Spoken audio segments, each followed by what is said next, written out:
pessoal, tudo bem? Sejam todos muito bem-vindos. Esse é o nosso primeiro episódio da Educação Conectada. A Educação Conectada é uma modalidade de aprendizagem aqui da Oscolap Academy Brasil, braço acadêmico científico do Grupo Bebral. E hoje nós estamos com o tema Abordagens inovadoras no tratamento de artroplastia total de quadril. Eu sou Camila de Souza, coordenadora de Educação Médica aqui da Oscolap Academy.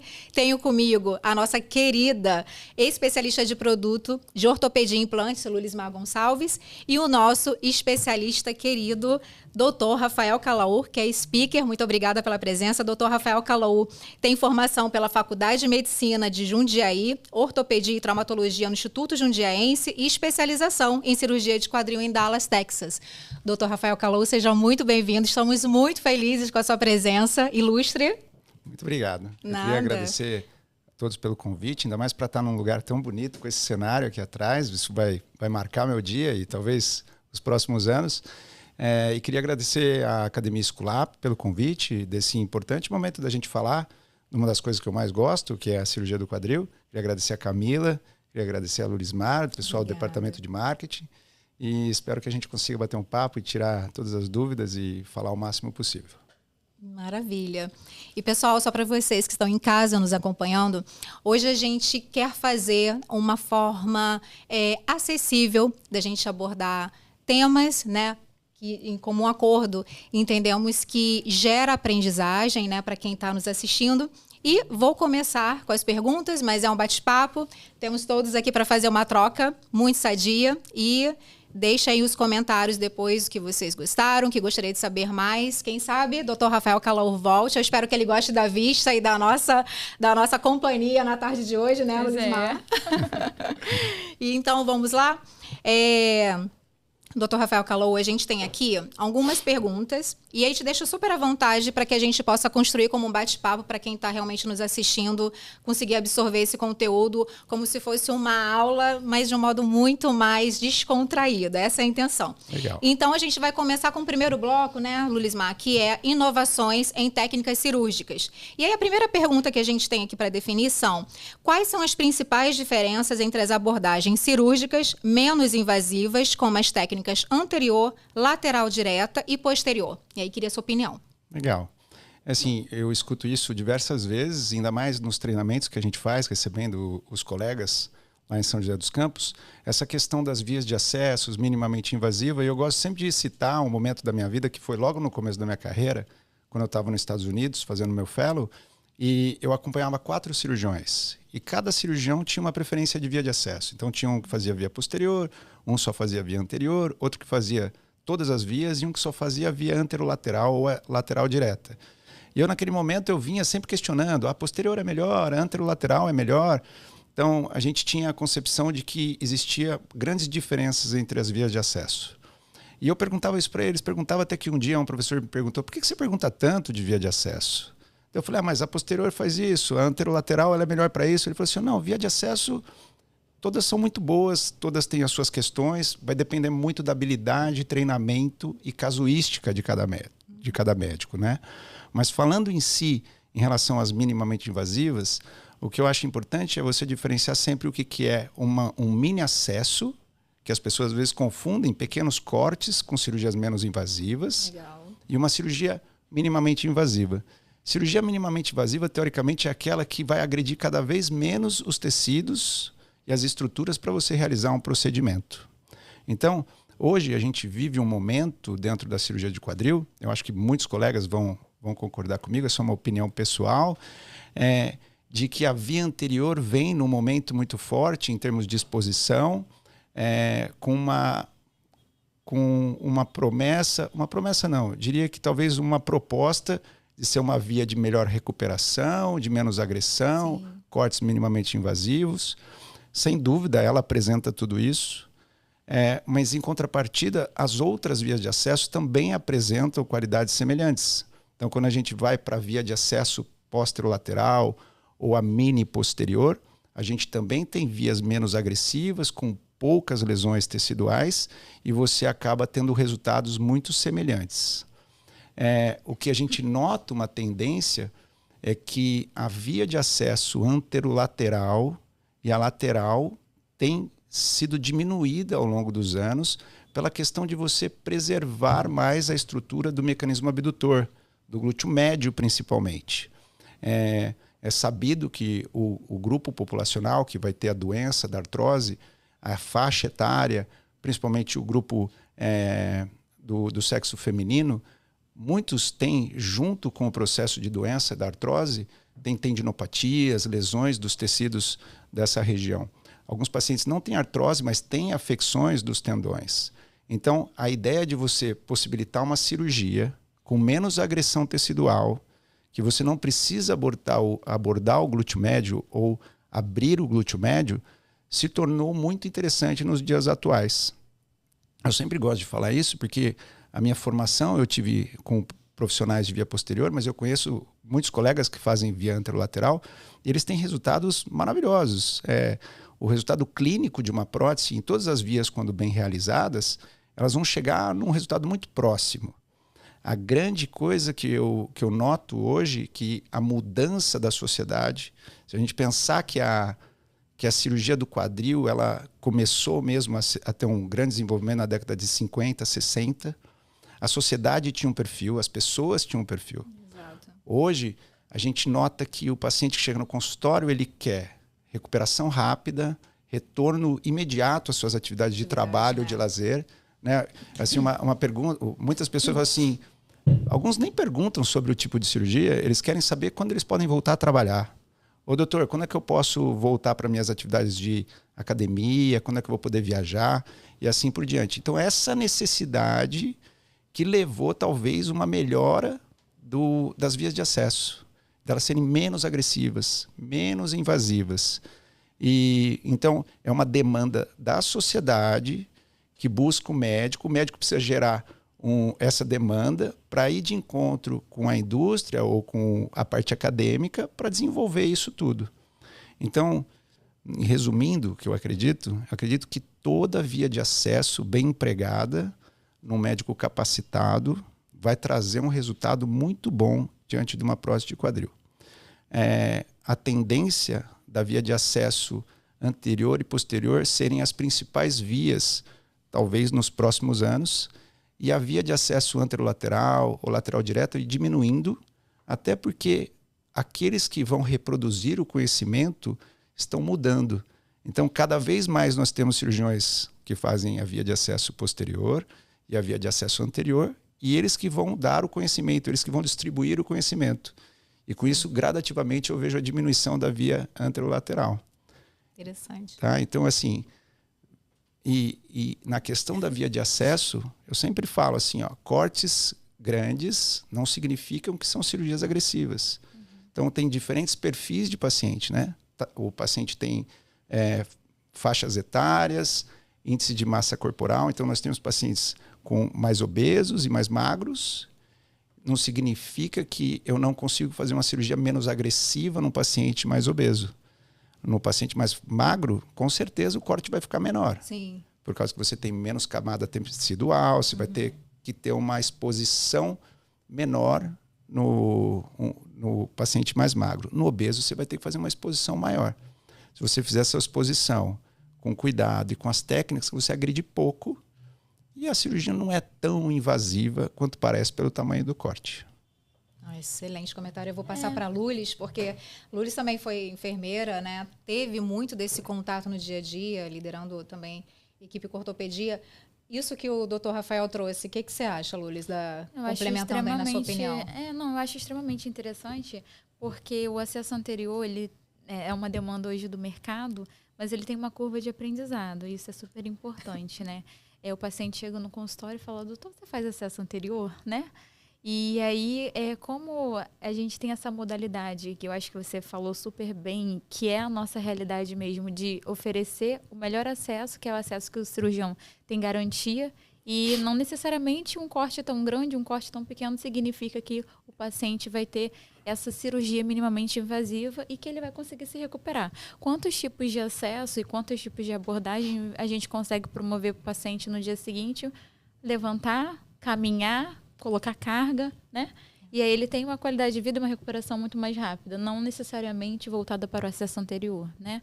Eu acho que é isso. A cirurgia minimamente invasiva é essa que a gente se preocupa com as áreas adjacentes e que a gente consegue desinserir menos músculos, né, tendões, e proporcionar para esse paciente uma recuperação muito mais rápida, né? Uma coisa que eu queria falar também, que eu acho que é importante, eu sou um cirurgião de formação posterior. Depois, nos Estados Unidos, o meu principal chefe só fazia via anterior.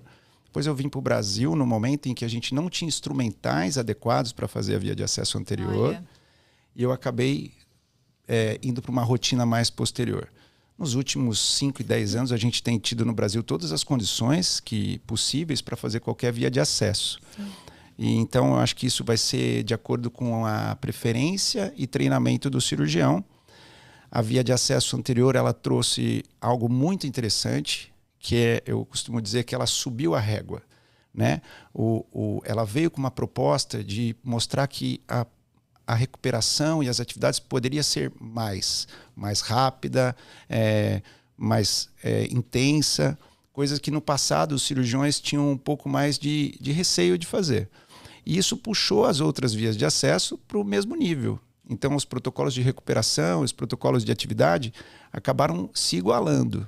Então, hoje a literatura médica, quando a gente vai ver de acordo mesmo os resultados, a gente nota uma similaridade muito grande, principalmente após os 45, 90 dias.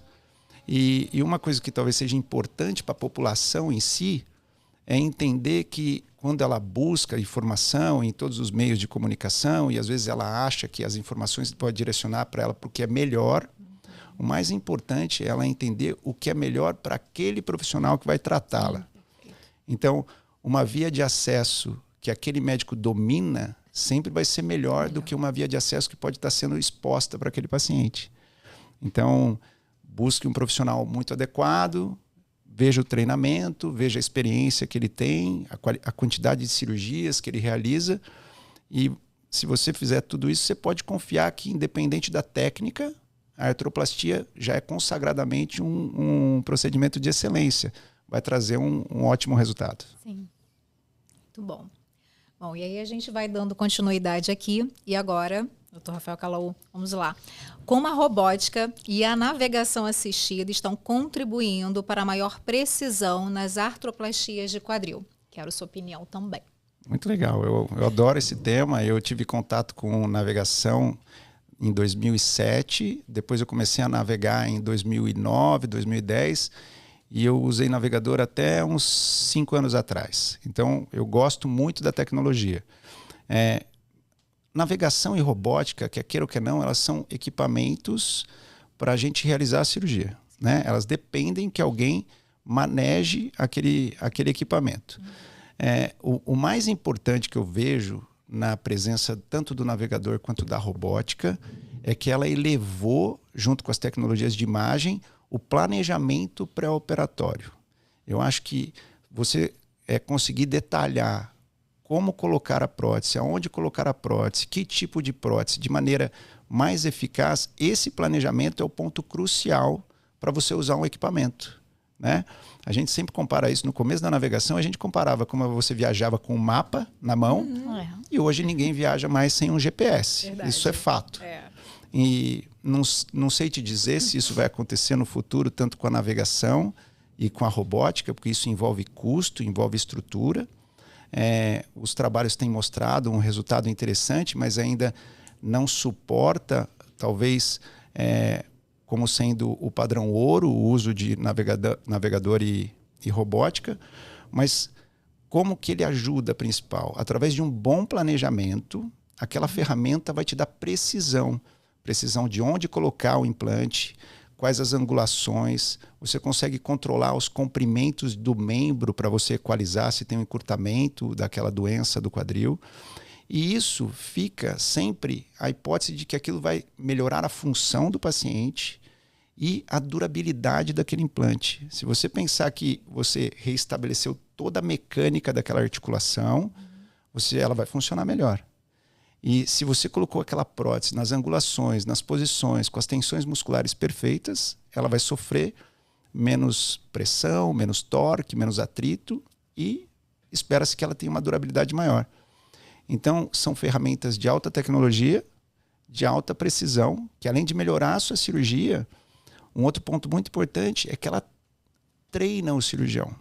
Quando um cirurgião vai operar sem o navegador, como foi a minha prática, né, que a gente fala de maneira mecânica, eu dependia de equipamentos externos, como guias, e de repetição. E muitas vezes aquilo não era tão preciso.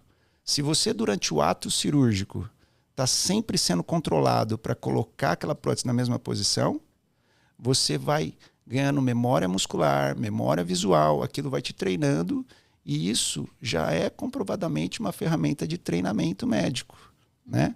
A gente nota que cirurgiões menos experientes, em alguns estudos, em alguns centros, com o uso do navegador, eles chegam aos resultados melhores mais rapidamente do que fazendo só mecanicamente o implante.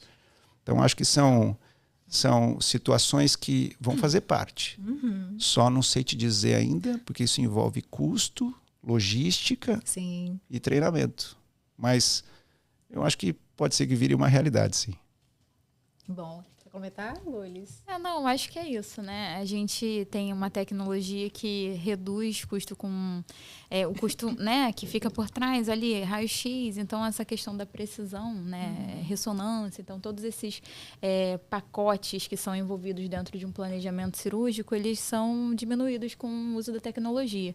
E eu acho que o caminho que a gente tem é esse, mas isso não substitui um bom cirurgião com a sua boa prática. Certeza. Né, com a sua expertise, né? Eu acho que é isso. A tecnologia ela vem para dar precisão, segurança, garantir que o planejamento seja o melhor possível, mas a gente não pode pegar alguém que não tenha destreza, não tenha bagagem e use a tecnologia se ele não tiver, né, a junção do conhecimento, da prática com a tecnologia, porque às vezes o cirurgião também precisa também desse treinamento para poder aprimorar essa área. E a junção disso, acho que o futuro é esse. A gente tem várias questões no mercado, né, de troca de navegação com robótica. A gente caminha muito hoje para a tecnologia em todas as áreas, a educação não é diferente. Educação médica, tecnologia na medicina, né, para tratar os pacientes e para trazer essas inovações mesmo, para a gente contribuir para a melhoria da saúde, né? Isso aí, no final é sempre em prol do sempre paciente. em prol né? do paciente, Isso aí. é verdade. Perfeito. E aí, dando continuidade, né, à nossa tarde de hoje, quais tecnologias intraoperatórias estão sendo usadas para melhorar os resultados em artroplastia total de quadril? Aí queria também sua opinião, Calaor. Como é que você gostaria de colocar para a gente? Eu acho que tem uma questão que eu acho muito interessante com relação a isso. A gente, quando fala de cirurgia, a gente sempre está muito preocupado com o pós-operatório. E dentro desse pós-operatório, o que a gente preconiza, né? Uma boa recuperação, Sim. né? É uma boa mobilidade, sem risco de infecção. E aí dentro, né, a gente falou aqui da tecnologia, a gente fala da incisão, de como a gente promove isso interfere muito bem no pós-operatório, mas e a infecção? O que você identifica dentro hoje do mercado, dentro do modelo científico que a gente faz no primeiro mundo para proteger o paciente de infecção? Quais são essas inovações que as sociedades têm trazido para a gente ter de diferente para tratar, para prevenir, né? Para tratar não, mas para prevenir infecção no pós-operatório? Legal, acho que assim, a medicina é interessante que ela tem momentos cíclicos. Às vezes a gente vê coisas do passado que retornam, voltam, né? e assim por diante, né? Então acho que a primeira coisa quando a gente fala em infecção é o bom pré-operatório desse paciente. Você tem que fazer uma análise de riscos e controle da saúde desse paciente. Então você tem o fator, quando a gente vai pensar em infecção ou qualquer resultado, você tem o fator do paciente, o fator do meio, que seria o hospital e os implantes, e o fator da equipe médica. Então, pensando no paciente, você tem que buscar e tratar todas as deficiências que ele tem. Então, se ele tem uma diabetes descompensada, se ele tem alguma lesão de pele, se ele é obeso, se ele tem maus hábitos de higiene, se ele fuma, se ele é etilista, tudo isso tem que ser pensado e compensado, porque isso vai influenciar no seu resultado, né? Então, talvez a tecnologia comece lá atrás com alguns tratamentos para parar de fumar, para parar de uso do álcool, com terapias. Hoje a gente tem muitos pacientes que têm alterações dermatológicas que com esses novas medicações imunobiológicas melhoraram a qualidade de vida desses pacientes e assim por diante. No intraoperatório, eu acho que ainda segue a cartilha da boa técnica cirúrgica, né? Você preparar esse paciente, durante o procedimento, as limpezas da área a ser operada com algumas soluções antissépticas. A gente tem materiais mais modernos ainda hoje. A gente utiliza películas de proteção na pele. Eu costumo falar que eles parecem um contact e eles podem ser embebidos em substâncias que são bactericidas e bacteriostáticas, que então isso ajuda a diminuir a infecção. E no intraoperatório, o mais importante é a técnica e o tempo cirúrgico. Então a gente preconiza que menos agressão e mais rápido possível fazer uma cirurgia com segurança.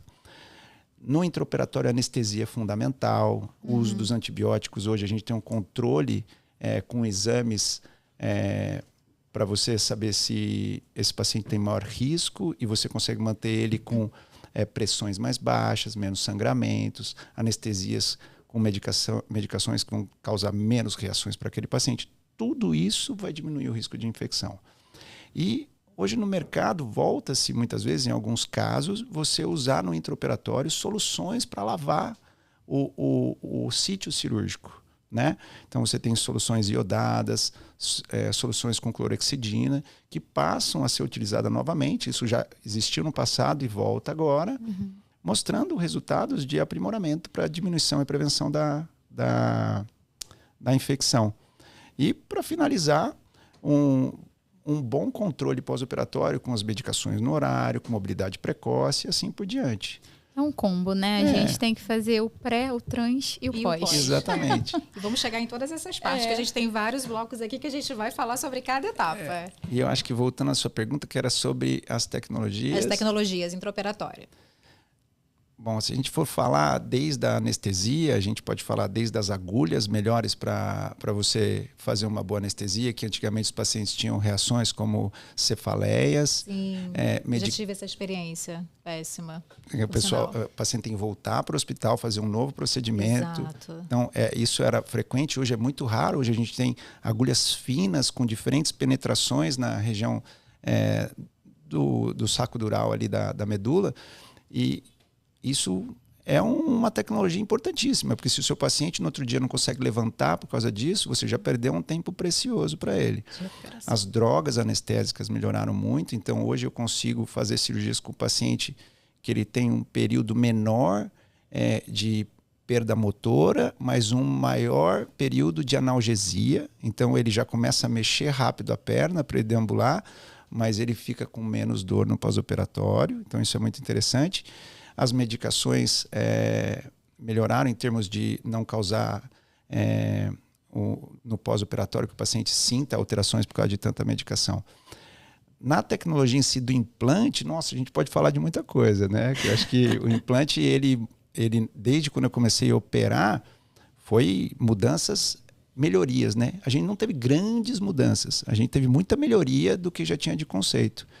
Então, hoje, com as próteses, principalmente sem cimento, são algumas próteses que têm hidroxapatita para melhor integração, você tem uma cirurgia mais segura, mais rápida, né? Os designs dos implantes melhoraram bastante, então você consegue utilizar em diferentes tipos de paciente. As superfícies tribológicas em cerâmica, polietileno, isso foi um avanço importante para você aumentar o diâmetro da articulação, para melhorar a estabilidade, e assim por diante. Além dos instrumentais, né? A gente sempre fala muito de prótese, mas algo que é fundamental é como é aquela ferramenta que eu vou colocar minha prótese lá dentro. Então, hoje a gente tem ferramentas muito mais precisas. Vou dar um exemplo, né? Da época de que eu era residente, a gente usava uma furadeira Black & Decker ou Makita, né? Não falando marcas de equipamento. Não, mas a gente conhece bem. Quem entrou no centro cirúrgico sabe. Isso. Então a gente usava uma furadeira ligada na tomada, que a gente conseguia proteger ela. Isso já tinha risco de mais contaminação, mas era a maneira que poderia ser feito. Tinha, né?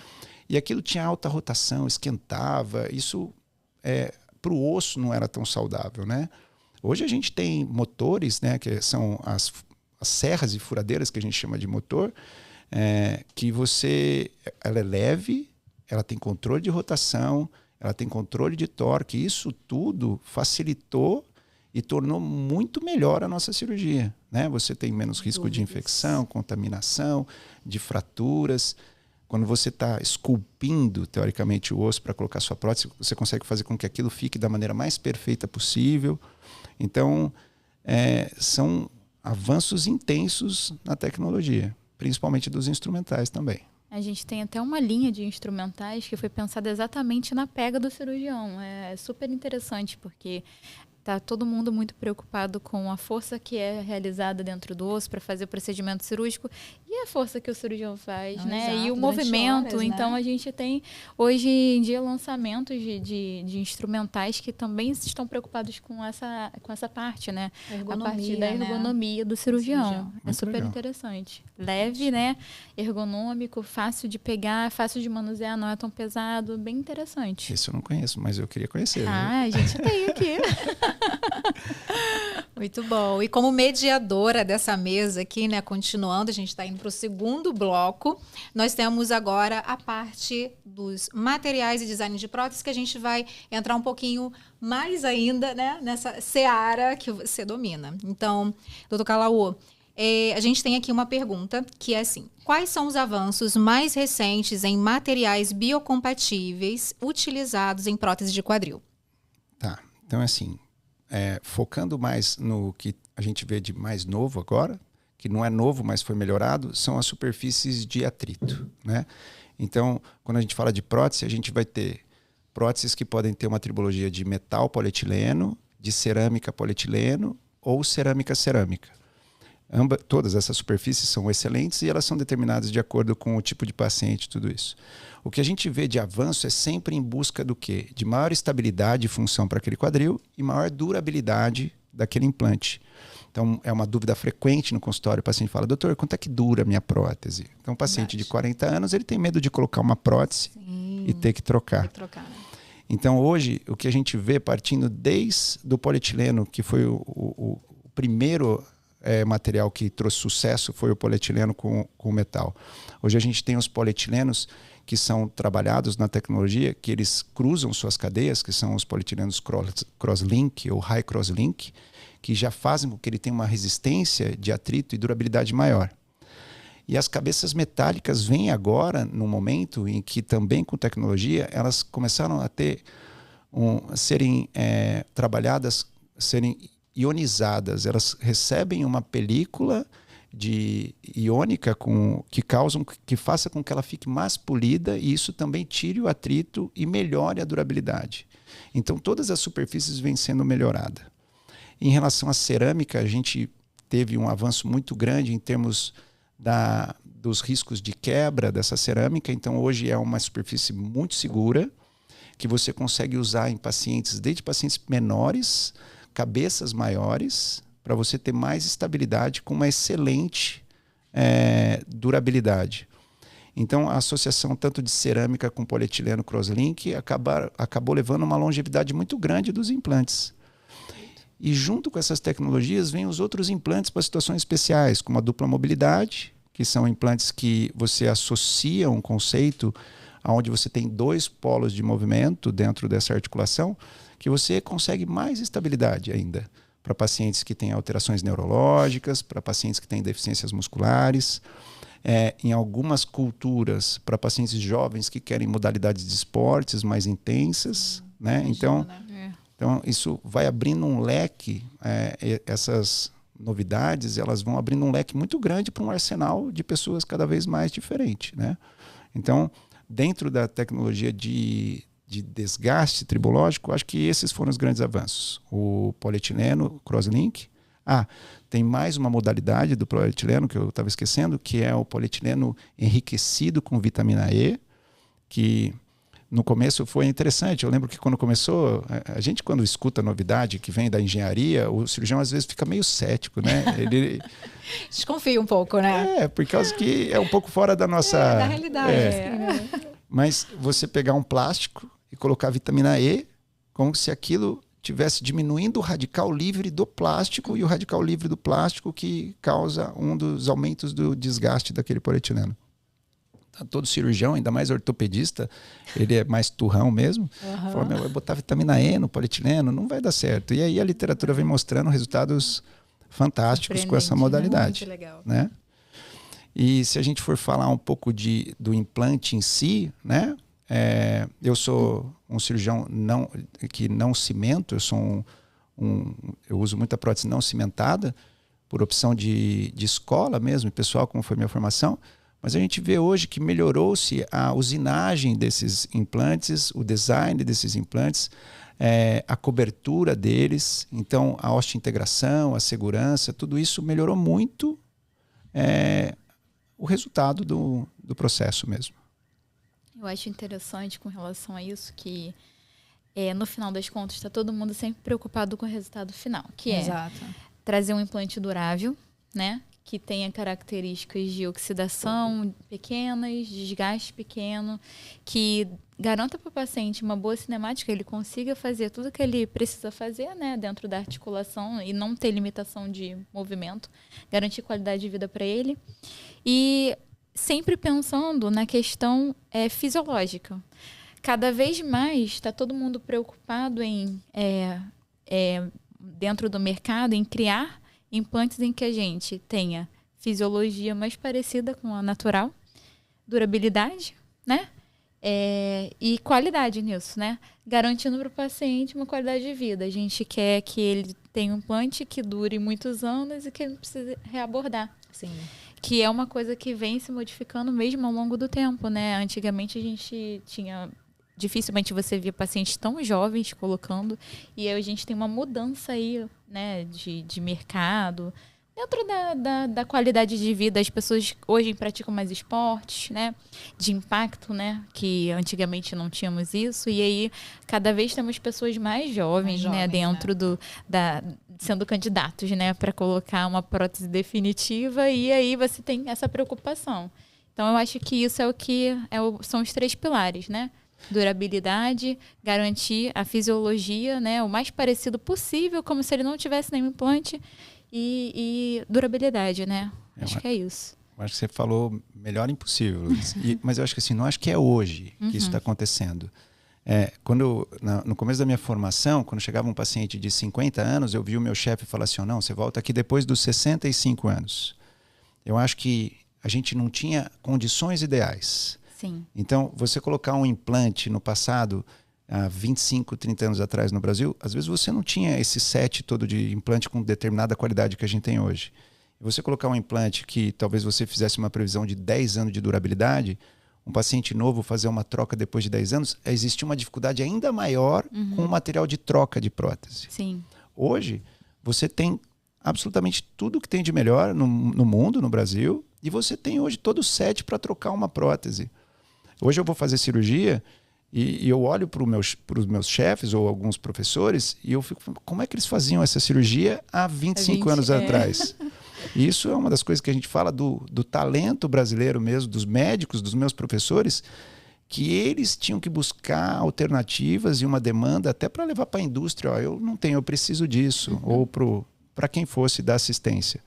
Então, acho que o jovem sempre precisou, aquele que fazia esporte sempre precisou. Hoje a população é maior, Sim. A informação é maior.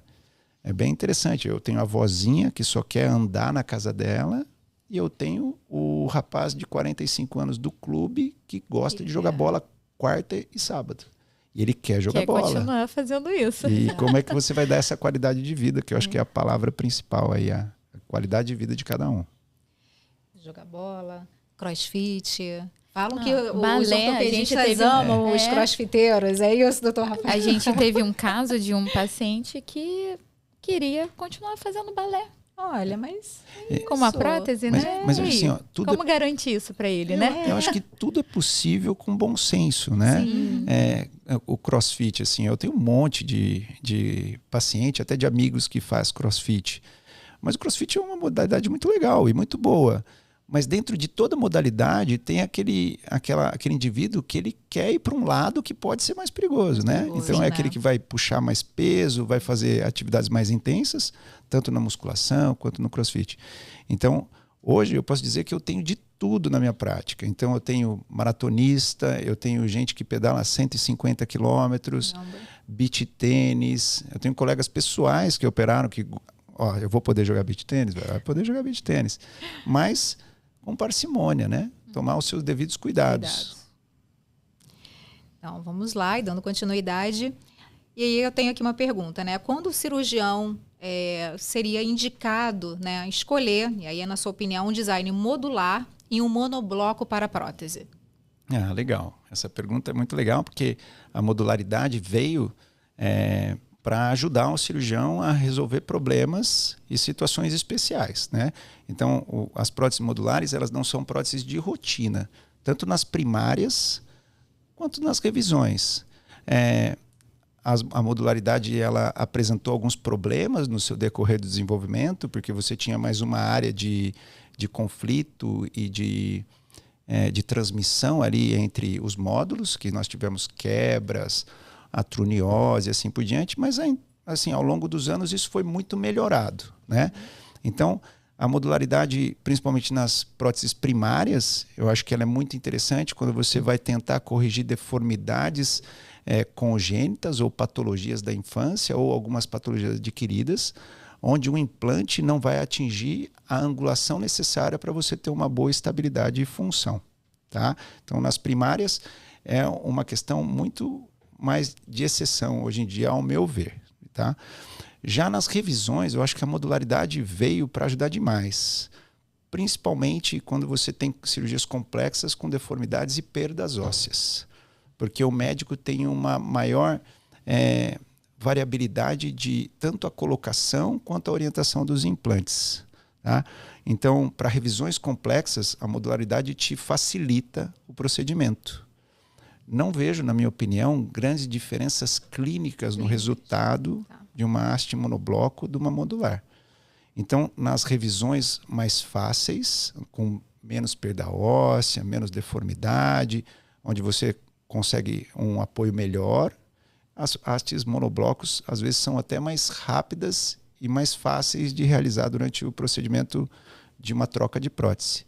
Já pacientes que você tem perdas ósseas excessivas, você consegue às vezes usar hastes mais calibrosas com controle de rotação e correção da biomecânica desse quadril. Então, principalmente para o nosso meio no Brasil, que a gente tem uma deficiência com banco de osso, com estrutura de restabelecer essa anatomia, esses implantes ajudam bastante, principalmente na revisão. Eu acho que é o que você tinha falado antes, né? A gente hoje tem um arsenal aí para utilizar. E o que vai ditar o que vai ser melhor ou não é o paciente, né? É a gravidade da perda óssea que ele tem e como a gente vai resolver isso, né? Então, acho que não tem certo ou errado, tem implantes com casuísticas específicas, né? E com resultados positivos. Eu acho que é isso, né? Exato. Eu acho que não dá para você colocar para todos. Sim. Então, você não consegue ficar comparando tudo. Você tem que comparar com grupos amostrais específicos. Né? Então, eu acho que a modularidade, ela veio e fica e vai melhorando ainda. Eu acho que vem mais coisa por aí na modularidade. Legal. E aí agora a gente vai entrar no nosso terceiro bloco. E aí a temática vem para prevenção e gerenciamento de complicações. Tema bom, hein? Agora bom. Começa a ficar quente. E aí a gente vai começar com a pergunta que é: quais inovações ajudam a reduzir o risco de luxação após a artroplastia total de quadril? E sua opinião, doutor Calaú? Legal. Então, às vezes pode parecer um pouco repetitivo, porque as coisas se somam. Não, se somam, e não tem, a gente... Mas porque os temas, a solução funciona para vários momentos e vários temas, né? Então, assim, para a instabilidade do quadril, desde aquela premissa. Primeiro o paciente, depois a equipe, depois o implante, né? Então, sempre analisar muito bem o paciente, mas em termos de implante, o grande avanço que a gente teve, desde o design das próteses, para que você colocasse as melhores angulações nas variáveis anatômicas de cada indivíduo. Eu sempre falo isso. Eu tenho uma aula que eu apresentei, que eu tenho uma paciente de 1,51 m e um paciente de 2,07 m. Ah, esse é do de 11? Isso. Eu assisti sua aula. Então, assim, é a mesma cirurgia em situações completamente diferentes. Né? Então, são tamanhos diferentes, angulações diferentes, musculaturas diferentes. Então, o estudo e o design que foi evoluindo ao longo dos anos das próteses, eu vou ter pacientes com fêmures com angulação de 120 e pacientes com angulações de 150. Sim. Quando você tem um implante com um ângulo fixo, um ângulo único, com diferentes lateralizações desse quadril, você tem um risco maior que você pode não estabelecer a anatomia correta daquele paciente em específico. Então, acho que os designs vieram para ajudar demais. A evolução dos tamanhos dos acetábulos com os tamanhos dos insertes, eu acho que foi o fator crucial. Como eu falei, eu sou um cirurgião de via posterior. E no Brasil, quando a gente vai brincar entre os amigos, fala assim, a via posterior tem mais instabilidade. E a via anterolateral, o paciente, às vezes, no começo, ele tem mais claudicação, ele manca mais. Então, sempre foi uma maneira de uma provocação boa entre as técnicas. E ao longo do desenvolvimento dos inserts com rebordo, né? Rebordo de mais 5, mais 10, e o aumento das cabeças, a gente usava cabeça 22 milímetros. Hoje a gente tem cabeça 40 milímetros. Então esse arco de movimento já previne demais o risco de instabilidade, independente da via de acesso. Sim. Então os inserts com rebordo, as cabeças grandes, e aí nos extremos os pacientes com doenças neurológicas, perdas musculares, reoperações, deficiências ósseas, deficiências cognitivas, né? Pacientes Sim. demenciados. A gente tem implantes que vão proteger ainda mais o risco de instabilidade, que seria a dupla mobilidade, e os implantes constritos. Então, a gente saiu de uma prótese cabeça 22 em polietileno, sem rebordo, lá nos primórdios, e hoje a gente tem próteses com cabeça 40, insertos com rebordos e implantes de constrição e dupla mobilidade. Então, acho que ficou muito melhor e muito mais abrangente, né? Ficou muito mais fácil operar um quadril agora, mais confortável, mais não é fácil. Mais confortável, fácil não é, eu imagino. Do que se era 20 anos atrás. Agora, me tira uma dúvida, com relação a esses implantes que a gente tem, né, melhores, com melhores design e de acordo com cada necessidade, ainda mantém aqueles cuidados de pós-operatório, utilizar triângulo abdutor, se posicionar numa altura em que o quadril e o chão fiquem num ângulo de 90 graus, mantém ainda esses cuidados ou eles foram abolidos com relação à utilização da dupla mobilidade? Não existe risco de luxar? É assim, mesmo as próteses de dupla mobilidade pode luxar. Sim. Prótese constrita, ela pode luxar também e perder o mecanismo de constrição. Então, assim, o quadril, principalmente nos primeiros 90 dias, existe uma série de alterações, independente da via de acesso, que estão acontecendo. Sim. Esse quadril está inflamado, ele tem hematoma, ele tem dor, né? Apesar de ser considerado um procedimento de pouca dor, alguns pacientes têm mais dor, têm menos dor. O paciente tem que ter uma educação em relação ao seu procedimento, né? Eu falo para os pacientes, eu tenho paciente chegando no meu consultório com 7 dias, sem muleta, sem nada. E eu tenho paciente que demora 45 dias para sair do andador. Se perguntar para mim o que eu acho melhor, eu não acho nenhum bom, nem outro ruim. Porque você precisa respeitar o processo de pós-operatório. Existe uma inflamação, não é uma corrida contra o bom resultado, é atingir o melhor resultado para cada paciente. Sim. Então essas perguntas que você me faz, tem hora que eu penso que talvez a gente queira provar algo, mas o paciente está em um tratamento. Sem dúvida, com as próteses de maior cabeça, de dupla mobilidade, você tem mais segurança de aquilo não vai se deslocar. Mas você pode ter situações especiais em que o paciente pode cair, pode fazer um movimento acima do possível com aquele implante, dependendo do tamanho da cabeça ou mesmo da dupla mobilidade. Um hematoma maior pode causar uma instabilidade. Então, acho que requer cuidados. Sim.